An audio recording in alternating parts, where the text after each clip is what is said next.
everyone, and welcome to a special Conference Championship edition of Instant Replay, where I give you my take on the most controversial calls from the first legs. I'm Simon Borg. We start at Red Bull Arena, where there was some offside controversy surrounding 2 of the 3 goals scored.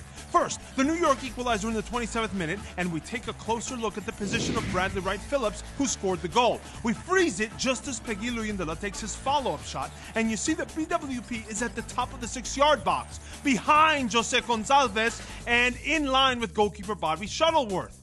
And remember, for a player to avoid being flagged for offside, he needs to be level with or behind at least 2 players from the opposing team. And that obviously can include the goalkeeper. In this case, those 2 players are Gonsalves and Shuttleworth. Good job by assistant referee Jonathan Johnson to keep his flag down. Goal stands. There was also debate on the Jermaine Jones game winner in the 85th minute. Was he offside on the Teal Bunbury pass right here? Tough to say with the angle we have, but it's worth noting that Johnson, the assistant ref, was trailing the play slightly. But I get the sense that Jones was in line with the ball. Good goal there. 2 penalty kick appeals at RBA, both coming from the Red Bulls. First, in the 11th minute, you see Gonsalves with the shoulder-to-shoulder charge on Luyendula in the box. But shoulder-to-shoulder charges are not all legal. If there's excessive force involved, it's a foul, and I think there is excessive force from Gonsalves here. I would have gone with the penalty kick, but ultimately it's a judgment call from the official, and referee Alan Chapman doesn't call it. Now, compare that to the other shoulder-to-shoulder in the Revs box. This one between Andrew Farrell and Bradley Wright Phillips in the 42nd minute. Now, I think that's a fair charge. No excessive force, and it's actually a great defensive play. No one shouting for a PK there. The other disputed PK, it involved an alleged Kellen Rowe push on Bradley Wright Phillips as this cross came through the box in the 16th minute. But the contact is slight. Chapman says get up, and I think he's right. Now, the referee came under fire for showing the yellow card 10 times in this game, and there were a couple of them that were especially controversial. We take the Jermaine Jones yellow in the 26th minute. A flying 2-footed lunge on Dax McCarty that, for my money, endangered the safety of his opponent and deserved a straight red card.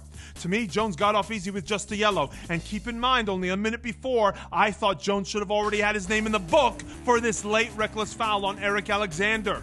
But after all that, Jones stays on the field and, of course, scores the late game winner. The other disputed yellow card was even more costly. The BWP caution that will keep the league's leading scorer out of the second leg due to accumulation. Look how he gets it.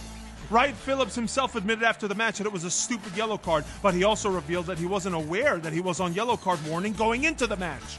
But let's take a look at whether Wright Phillips actually deserved this caution to begin with. Because some have asked, did goalkeeper Bobby Shuttleworth already release the ball by the time BWP touched it?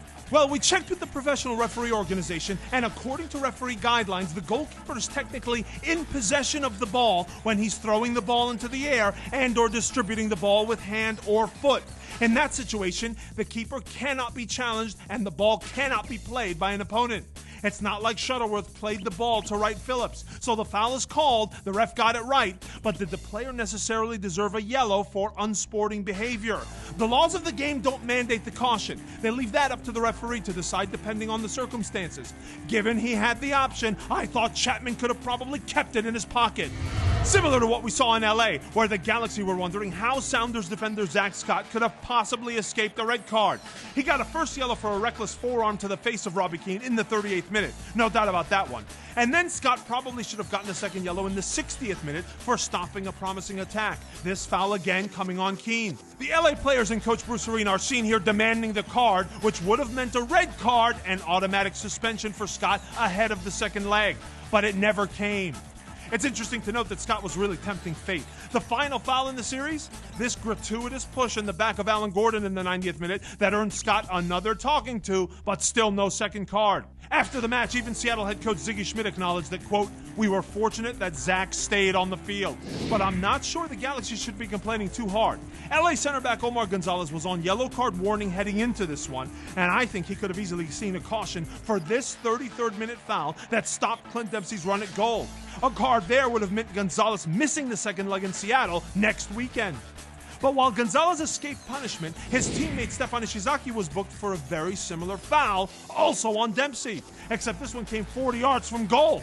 So I think the Galaxy and Sounders can call it even. They both get to keep their starting center backs for the final showdown. Next, a couple of penalty shots to look at. In the 31st minute, Keane was appealing for something in the box, but when we watch the replay, I don't see anything illegal from Sounders center back Chad Marshall. And goalkeeper Stefan Fry simply does well to come out and close the angle.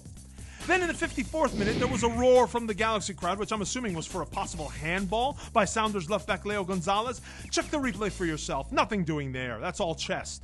9 minutes later, there was an offside call against Seattle's Chad Barrett, who was breaking in alone on goal. But as we can tell from the replay, assistant referee Greg Barkey gets it right. Barrett was ahead of the last defender. And we end with a lesson on how to take a throw-in, courtesy of Keane, whose reaction in the 16th minute is just priceless after the referee catches him committing an illegal throw. So it goes to Seattle, and the Irishman can't believe it. But let's refresh our memories here and look at Law 15. It says that the thrower needs to have, quote, each foot either on the touchline or on the ground outside the touchline. And when we look at the replay, you see Keane's right leg is in fact elevated. But does King get the rule? Because less than a minute later, here he is on the touchline again, and he's mimicking his previous throw-in, lifting his leg even higher. Again, for the kids at home, that's how not to do it. We'll see if King does better at his throw-ins in the next match at CenturyLink. In the meantime, that's all we have for now. For our editor, Abner Seves, I'm Simon Borg. See you next time!